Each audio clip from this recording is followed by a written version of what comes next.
15 सालों तक मेरी वाइफ जो है कि छठ की पूजा की, व्रत की, और ये मनौती माँ मान करके रखी थी कि मेरा बेटा यदि नौकरी पाएगा या अन्य तरह से अगर जब किसी भी तरह का कोई सरकारी जॉब पाएगा तो उसी उद्देश्य से वो टारगेट लेकर के अलावा भी और भी मैं बजरंगबली का जो मंगलवार को व्रत भी रहता था, उस पर भी हमने रिसर्च किया, देखा कि उससे कोई मुझको बेनिफिट नहीं मिल रहा है, तो वो भी मैंने छोड़ दिया। आप नमस्कार, मैं नयन, आप देख रहे MN वार्ता।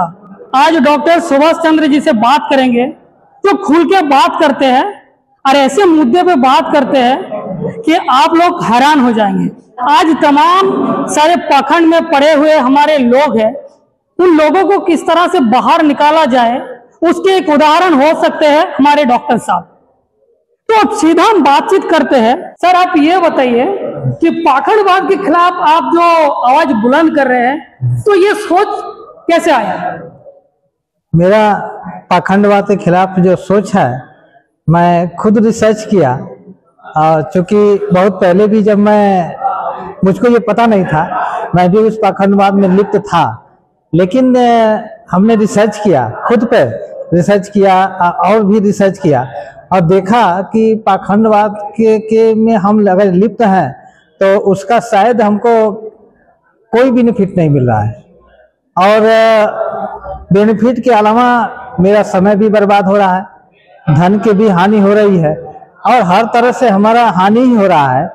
और उस रिसर्च के आधार पर हमने सोचा कि ये सब एक एक करके जो पाखंडवाद हैं, जो अंधविश्वास हैं, जो समाज में कुरीतियां हैं, उसको हमने एकदम अपने पर खुद तार्किक ढंग से उस पर विचार किया, सोचा, तब हमको ये पता चला कि ये सब जो लोग कहते आ रहे हैं कि अभी ये बात ये ऐसा है, तो हम किसी के बात को आंख मूंद करके उस पर विश्वास नहीं करते, हम खुद इस पर तर्क वितर्क करते हैं, सोचते हैं, यदि वास्तव में ऐसी बातें हैं तब तो हम इस पर विश्वास करते हैं, अन्यथा नहीं। आप जैसे अभी एक जिक्र किए कि आपका घर में ज्यादातर ये नॉन बंगाली में देखा जाता है कि छठी मैया का पूजा होता है। अभी जैसे आज का दिन रक्षाबंधन होता है, लेकिन विशेष करके आज जो विश्व मूल्यवासी दिवस है, इसको लोग नकार रहे हैं, किसी को पता भी नहीं है, लेकिन रक्षाबंधन है 1 नंबर। 2 नंबर आपने कहा कि ये जो छठी मैया, तो ये कहानी आपको कहाँ से मतलब ऐसे साहस मिलता है? साहस मैंने अन्य भी अगल बगल भी देखा और अपने पर खुद देखा, क्योंकि मैंने जो अभी जिक्र किया है अपने लेक्चर में कि 15 सालों तक मेरी वाइफ जो है कि छठ की पूजा की, व्रत की, और ये मनौती माँ मान करके रखी थी कि मेरा बेटा यदि नौकरी पाएगा या अन्य तरह से अगर जब किसी भी तरह का कोई सरकारी जॉब पाएगा तो उसी उद्देश्य से वो टारगेट लेकर के चली थी, और वो मनौती मान दी थी। मेरी वाइफ ने 15 साल तक किया, और मैं देखा कि 15 सालों तक मैं करता रहा, ऐसे करता रहा। उसमें लगभग हर छठ पे मेरा 5 से 6 हज़ार, 7 हज़ार, किसी में 10 हज़ार खर्च होता था।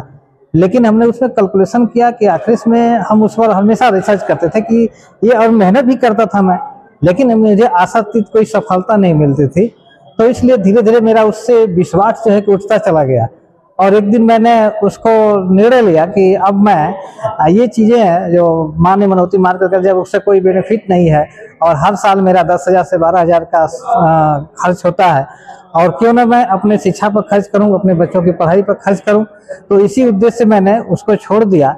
और वर्तमान में भी देख रहा हूं कि मैं छोड़ा तब भी, और जब करता था तब भी मेरे पर कोई असर नहीं पड़ा, उसका कोई प्रभाव नहीं पड़ा। तो इसलिए मैंने पूर्णतः छोड़ दिया, और धीरे धीरे जो है कि छठ के अलावा भी और भी मैं बजरंगबली का जो मंगलवार को व्रत भी रहता था, उस पर भी हमने रिसर्च किया, देखा कि उससे कोई मुझको बेनिफिट नहीं मिल रहा है, तो वो भी मैंने छोड़ दिया। अब धीरे धीरे और भी जो पूजा पाठ था, तो अपने साथ साथ मैंने अपने घर वालों को भी इस तरह से समझाया, बताया कि अगर देखो मेरे कहने से नहीं, आप मानिए, देखिए, मानिए, अगर आपको उससे बेनिफिट मिल रहा है तो कीजिए, अन्यथा नहीं।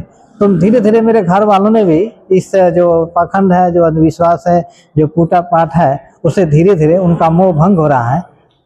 परिवार का तो मेरा लगभग हो गया है, मेरे खुद का परिवार का, माँ बाप भी अभी हैं, तो उन लोगों ने भी धीरे धीरे मेरी बातों को अमल में ला रहे हैं। डॉक्टर साहब, घर में कोई विरोध नहीं किया आपका ये काम देखकर? नहीं, विरोध तो किया, मेरी माँ ने विरोध किया, मेरी माँ ने विरोध किया, और लोग भी, भाई लोगों ने थे, भाई तो उतना नहीं, लेकिन बहुएं जो थी उन लोगों ने विरोध किया। लेकिन मैंने उनको खुद समझाया, कहा कि देखो ना, इस तरह से करने से अगर आपको बेनिफिट मिल रहा है तो करो भाई, हम आपको मना नहीं करेंगे, लेकिन अगर नहीं है तो देखो मैं छोड़ दिया। तो उन लोगों ने मुझ पर विश्वास किया, सोचा कि इतना पढ़े लिखे हो करके और ये यदि इस तरह से कर रहे हैं और हम लोग तो उनसे कम पढ़े लिखे हैं, तो निश्चित रूप से उनकी बातें में कोई ना कोई सत्यता होगी। तो धीरे धीरे उन लोगों ने भी मेरी बातों पर विश्वास किया और अब धीरे धीरे त्याग रहे हैं, लगभग 90% त्याग दिए हैं। बहुजन समाज को क्या वार्ता देना चाहेंगे सर इस विषय में? बहुजन समाज से भी मैं यही अपील करना चाहता हूं कि ये जो सच्चाई है वास्तव में जो हमको हमारे समाज को एकदम पीछे ढकेल रहा है। हम ज्यादातर जैसे किसी देवी देवताओं पर पूजा पाठ पर आश्रित हो जाते हैं और हम पढ़ाई पर विशेष ध्यान नहीं देते। हम बस ये कर देते हैं कि हम ये मनौती मान देंगे, ये पूजा पाठ ये अगर कर लेंगे तो हमें ये फल की प्राप्ति होगी, नौकरी मिल जाएगी, धन ऐश्वर्य की प्राप्ति हो जाएगी। तो इस तरह की का विश्वास और इसके साथ साथ भी लोगों की के मन में ये धारणाएं होती है, इस तरह से डर होता है, ईश्वर के प्रति भय होता है, डर होता है कि यदि हम ये करते हैं तो शायद ईश्वर से कोई अनहोनी न हो जाए या कोई हमारे ऊपर अनर्थ न हो जाए। इसी भय और डर की वजह से लोग इसको करते हैं। लेकिन अगर साहस जुटाया जाए, एक बार ईमानदारी से उस पर साहस जुटा करके अगर देखा जाए, इस पर परीक्षण किया जाए तो ऐसा कुछ है नहीं, क्योंकि मैं खुद परीक्षण कर चुका हूँ। धन्यवाद सर। तो जैसे कि आप लोगों ने सुना, तो ये कोई मामूली व्यक्ति नहीं है और अनपढ़ गवार भी नहीं है, ये समझदार लोग हैं और हमारे समाज के एक हिस्सा है और जो हिस्सा डॉक्टर कहलाता है। तो अगर उन्होंने इस पाखंडवाद के खिलाफ आवाज बुलंद किया, समाज को जागृत किया, तो आप लोगों को सोचना चाहिए और डॉक्टर बाबा साहब अंबेडकर जी का वो विचार जो पाखंडवाद से आप लोगों को बाहर निकल के आगे आकर पढ़ाई करना है, स्कूल कॉलेज विश्वविद्यालय यूनिवर्सिटी को और जाना है, ये सारे महापुरुषों ने कहा। तो जिसके उदाहरण आप देख सकते हैं। क्या कहना है इस विषय में जरूर आप लोग अपना राय रखें। अगर पहली बार फेसबुक में देख रहे हैं तो फॉलो करें, अगर यूट्यूब में देख रहे हैं तो चैनल को सब्सक्राइब करें। अभी के लिए बस इतना ही। जय भीम, जय भारत, जय मूल्यासी।